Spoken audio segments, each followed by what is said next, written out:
Hai Sobat Berkawan, kembali lagi nih di Tech Talk Berka Podcast bersama saya Arinta. Yang hari ini nih tentunya kita akan ngobrolin ya mengenai kemajuan di dunia IT. Dan hari ini Arinta ditemenin sama dua tamu spesial nih. Yang pertama ada Mas Hidayat dari Departemen CI2B dan juga ada Mas Rizal dari Departemen Solution Architect Cloud. Thank you loh Mas Hidayat, Mas Rizal sama-sama, udah meluangkan waktunya ya untuk datang sama-sama. ke sini podcast kita. Nah untuk hari ini nih Sobat Berkawan kita akan ngobrolin mengenai AWS Cloud Migration, di mana Mas Hidayat ini nih sudah berhasil. Jadi ini sebenarnya lebih ke success story ya Sobat Berkawan ya. Mas Hidayat ini sudah berhasil membawa solusi AWS Cloud Migration ke customernya nih yang bergerak di bidang industri logistik. Nah seperti kita tahu kan Sobat Berkawan ya, mungkin udah nggak familiar lagi sama yang namanya cloud ya, selain banyak manfaatnya karena sekarang juga lagi banyak banget dibicarakan ya kalau nggak salah ya, kayak kapan nih mau migrasi nih dari on premise ke cloud gitu kan. Happening. Iya, lagi happening banget nih biasanya nih. Berarti mungkin salah satunya ada Sobat Berkawan yang mungkin lagi perlu nih ya solusi cloud ini. Nah mungkin dengan menyimak podcast ini nih bisa dapat inspirasi nih, kayaknya gue bisa nih pakai solusi ini di perusahaan gue gitu ya.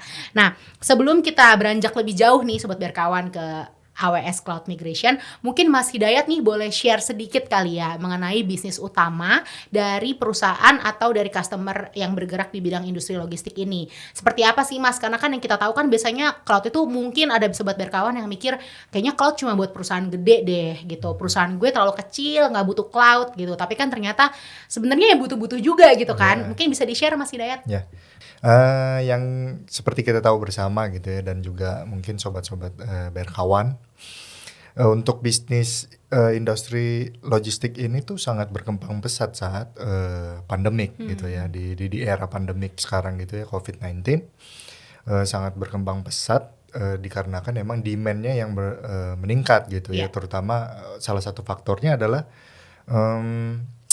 online shopping ya, itu salah satunya sih. Online shopping itu sangat berpengaruh sekali tuh terhadap demand-nya di bisnis ini gitu. Karena kan lagi pandemi ya Mas ya, orang kalau di rumah ngapain lagi kalau nggak scrolling gitu kan, betul. Belanja gitu. Betul. Scrolling tuh penting. Nah, bisnis ini tuh sebenarnya agak berbeda obstacle-nya ya, atau tantangannya saat sebelum pandemik dan setelah pandemik. Di mana gitu ya, di mana perbedaannya adalah di saat sebelum pandemik itu untuk obstacle-nya adalah sebenarnya dengan beberapa kompetitor mereka yang bergerak di bisnis yang sama gitu ya. Jadi adu-aduan promo apa segala macam dan segala macam lah gitu. Belum lagi counternya tuh sebelahan gak sih Mas? Nah, biasanya kan betul, ya betul. Si A sama si B tuh sebelahan gitu loh. Betul. Jadi setelah pandemik itu berbeda sekali gitu. Setelah pandemik itu mereka benar-benar itu obstacle-nya itu kebanjiran order gitu. Sangat kebanjiran order, dan ini dari bisnis mereka sebenarnya yang sifatnya antar jemput juga gitu ya, memperbanyak gerai lah istilahnya. Nah ini kan untuk reseller bisa bertambah juga gitu, untuk buka gerai dari provider yang ada saat ini gitu. Nah, kurang lebih sih dari segi bisnisnya seperti itu. Seperti itu ya Mas ya. Oke. Nah kalau misalnya melihat nih dari latar belakang ya Mas ya, pasti kan ada ya Sobat Berkawan penyebabnya. Kenapa sih dari perusahaan atau customernya Mas Hidayat ini memilih atau punya punya kepikiran ya, apa kita pindah ke cloud aja ya gitu dibanding yang lama nih gitu. Kira-kira kalau dari latar belakangnya tuh seperti apa sih Mas gitu? Mungkin Sobat Berkawan bisa relate nih mengalami masalah yang sama juga dengan customer Mas Hidayat. Ya, oke. Kalau kita berbicara dari latar belakang nih ya, latar belakang ya sebenarnya banyak faktor. Nah ini tapi yang menjadi highlight dari pelaku bisnis industri logistik ini sebenarnya adalah dikarenakan demand yang penggunaan aplikasi yang sangat jadi hektik nih ya, karena di saat pandemik ini diperlukannya dukungan infrastruktur yang mendukung juga gitu ya, untuk perbaruan core aplikasi mereka gitu. Di core aplikasi mereka yang dimana aplikasi menjadi sangat kritikal dalam bisnis mereka, dan juga dibutuhkan infra yang bisa disebut agile gitu ya. Yang agile dan juga cepat dalam mengikuti perubahan resource infra yang seiring mengikuti perbaruan aplikasi mereka gitu. Oke. Update lah ya gitu Iya, ya. betul. Nah itu, dan boleh saya tambahkan sedikit, mungkin faktornya juga dari tim IT ini sebisa mungkin meminimalisir dalam hardware maintenance sebenarnya. Jadi concern mereka itu ada, salah satunya adalah maintenance hardware gitu ya, terkait dengan maintenance hardware, lalu renewal warranty gitu ya, terus hardware life cycle gitu kayak dia mesti mikirin tuh EOS, EOL gitu kan dari perangkat server yang ada saat ini. Iya, betul. Gitu ya, demi mendukung aplikasi yang berjalan gitu. Sedangkan kan aplikasi terus bergerak gitu. Iya, Pembaruannya dia dari tim developer tuh selalu ada update baru gitu ya di dalam aplikasinya mereka sendiri gitu. Dan itu infrastruktur menjadi salah satu faktor penting buat mereka. Iya sih, benar-benar, karena kadang ya sobat berkawan kalau menemukan case-case di customer ya, misalnya, aduh barangnya udah EOL nih gitu kan, bisa nggak ganti ke tipe baru gitu kan, itu cost lagi gitu kan, belum tentu aplikasi yang sudah jalan ini akan cocok dengan hardware yang baru gitu ya, kayak terlalu banyak penyesuaian ya sebetulnya ya Mas ya. Betul. Oke. Nah, kalau melihat dari latar belakang tersebut nih Mas nih, kira-kira solusi seperti apa sih yang Mas Hidayat tawarkan ke customer Mas Hidayat yang bergerak di bidang industri logistik ini? Nah, kalau dari latar belakang yang udah saya jabarin tadi gitu ya, akhirnya nih kita mengarahkan gitu ya kepada customer tersebut, mereka untuk gunakan nih solusi mungkin dari solusi public cloud nih Pak, karena ini udah kayaknya cocok nih dengan latar belakang yang tadi Bapak sebutkan gitu ya. Concern-concern tersebut itu sebenarnya dari public cloud saat ini tuh bisa provide semua gitu. Nah, karena solusi cloud ini mendukung tuh yang namanya infrastructure reliability, terus juga elastic and scalable gitu ya. Dan juga future proof. Nah, di mana artinya nih ya, future proof ini adalah fitur-fitur yang akan dihadapi oleh tim developer aplikasi ini bisa di-provide dari solusi yang dari public cloud punya gitu. Sudah ready, betul. Nah, karena kita BRK ini partnership dengan AWS gitu ya. Dan kita masuk salah satu advance partnership ya? Iya, betul. Oke, jadi level partnershipnya AWS di BRK ya? Iya, betul. Oke. Nah, that's why kita bawa nih solusi dari AWS gitu. Oke, I see. Jadi, berarti coba kita agak telaah tadi kalau misalnya tanda-tanda gitu ya, customer ini sudah butuh namanya public cloud, itu pertama tadi ada pain point-nya hardware maintenance ya Mas ya. Terus yang kedua apa tadi Mas? Life cycle-nya ya. Lalu feature proof. Dan ini sebenarnya ada tambahan satu lagi sih, lead time. Karena kan inden itu jadi salah satu concern ya. Aku dengar-dengar ada yang sampai setahun gitu ya Mas ya. Ada. Lama banget sih. Karena memang saat ini kan material constraint. Iya, betul. Gitu. I see. Oke, tadi berarti kalau coba dicatat ya nih sobat berkawan ya, kalau mengalami masalah-masalah yang tadi sudah disebutkan Mas Hidayat, ini adalah tanda-tanda atau sinyal ya buat sobat berkawan ini mungkin bisa cari tahu lebih lanjut nih mengenai public cloud atau AWS cloud ini gitu. Nah, Mas Rizal mungkin boleh dong dibantu elaborate nih, kenapa sih solusinya ini harus pakai AWS? Kenapa nggak pakai cloud lain? Karena kan mungkin sobat berkawan banyak yang banyak kok rekomendasi cloud gitu, kenapa harus AWS gitu, mungkin boleh di-info Mas overview-nya gitu. Oke, jadi bicara mengenai cloud ini ya, ini pasti orang pada tahu nih kalau namanya AWS gitu ya, Amazon Web Service. Karena apa? Karena AWS ini merupakan salah satu pionir atau pelopor di bidang cloud computing. Jadi tahun 2006 mungkin dari beberapa sobat berkawan itu taunya Amazon ini adalah kayak e-commerce yes, ya, jualan buku, jualan apa. Tapi seiring dengan berkembangnya zaman gitu ya, waktu berjalan, si Amazon ini melihat bahwa wah, cloud ini akan jadi masa depan gitu ya. Siapapun akan membutuhkan cloud gitu ya di bidang IT seperti itu. Akhirnya terus berkembang terus gitu ya, sehingga AWS menjadi salah satu cloud provider yang terkemuka di dunia hingga saat ini seperti itu. Jadi ya bisa dilihat dari Gartner Magic Quadrant gitu ya. Oke, mungkin boleh kita tampilin kali ya, tampilkan. Mas Operator. Kita bisa lihat nih ada kuadrannya ya. Betul. Jadi ini salah satu referensi juga bagi para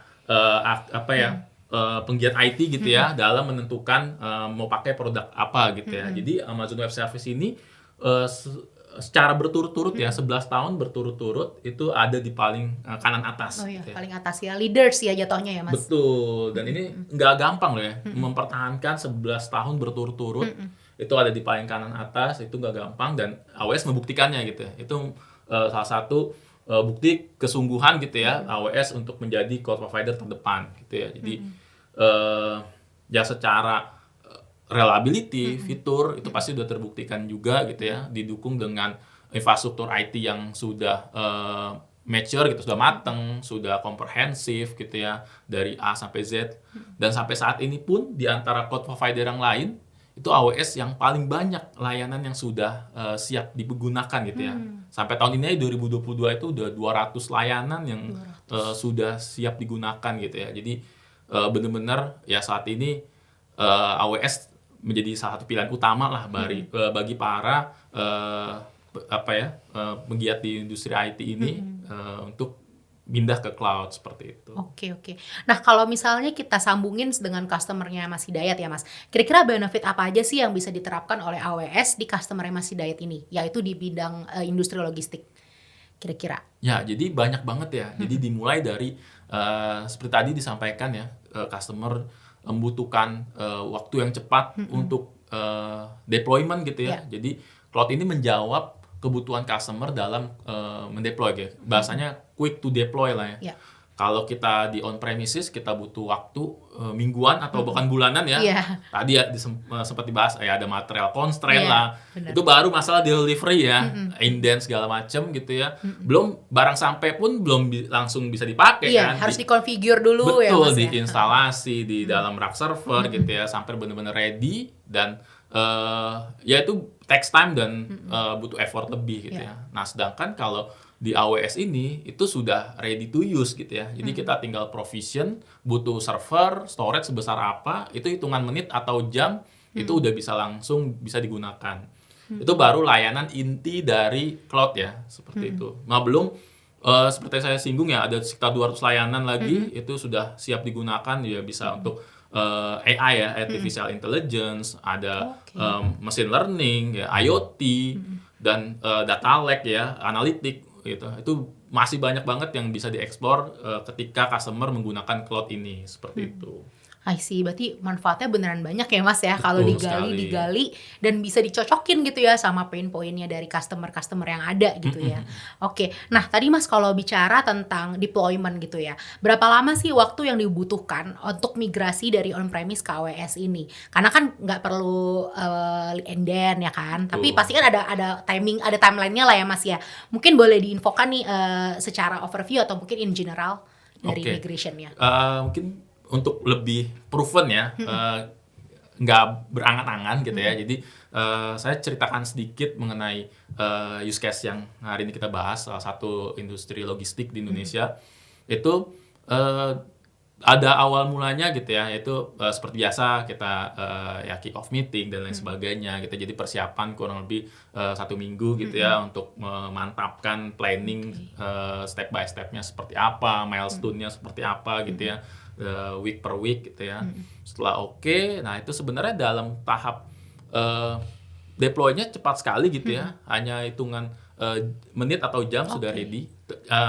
Akan tetapi memang di sini karena case-nya adalah migrasi, itu harus mempertimbangkan faktor bandwidth ya atau speed dari internet customer sendiri. Karena apa ya? Karena bicara cloud itu erat hubungannya dengan koneksi internet. Benar. Betul. Jadi semakin besar datanya, maka semakin besar juga bandwidth yang dibutuhkan gitu ya. Jadi karena yang customer ini cukup besar sekali datanya, ya sekitar 4 tera gitu ya. Jadi sehingga butuh waktu yang kurang lebih 1 bulan itu secara bertahap gitu ya, satu persatu server dinaikkan ke atas cloud seperti itu. Oke, 4 bulanan ya Mas ya itu untuk migrasi datanya ya sebetulnya ya. Ya total dari Total. awal sampai akhir ya 4 bulan tuh udah bahasanya UAT ya. Oke. Customer sudah bisa pakai tuh 3 bulan sebenarnya sudah customer udah bisa Oke. langsung menggunakannya. Nah biasa 1 bulan itu kayak semacam kita post support ya, atau bahasa awamnya kayak babysitting lah ya. Oke. Namanya environment baru pasti kan nggak langsung smooth ya. Ya. Kita harus bantu customer untuk educate Iya, gitu ya, benar. sosialisasi dan lain sebagainya seperti itu. Iya. Karena kan biasanya yang lihatnya hardware sekarang kok udah di cloud pasti bingung ya Mas ya. Nggak bisa ketemu hardware lagi gitu kan. Iya, Jadi iya, semua ada di cloud gitu ya. Ya ada plus minusnya ya kan. Jadi plusnya ya kita nggak perlu pusingin lagi hardwarenya mati lampu kayak Iya, iya. atau hang dan lain Hang, sebagainya. Itu semua udah di cover, sudah di well maintain gitu ya sama si AWS ini. Oke, Seperti oke. itu. Berarti selama proses migrasi itu ya Mas ya, dari customer sendiri itu bisa minta bantuan dari BRK ya untuk nge-assist dan tadi babysitting tadi ya Mas? Ya. Atau babysitting itu dari tim AWS langsung? Ya, jadi memang ini tipikal prinsipal yang non hardware ya, seperti kita tahu ya AWS salah satu prinsipal dari IT ya dari luar yang non hardware vendor bahasanya. Jadi tipikalnya memang mereka nggak punya local support ya bahasanya. Oke.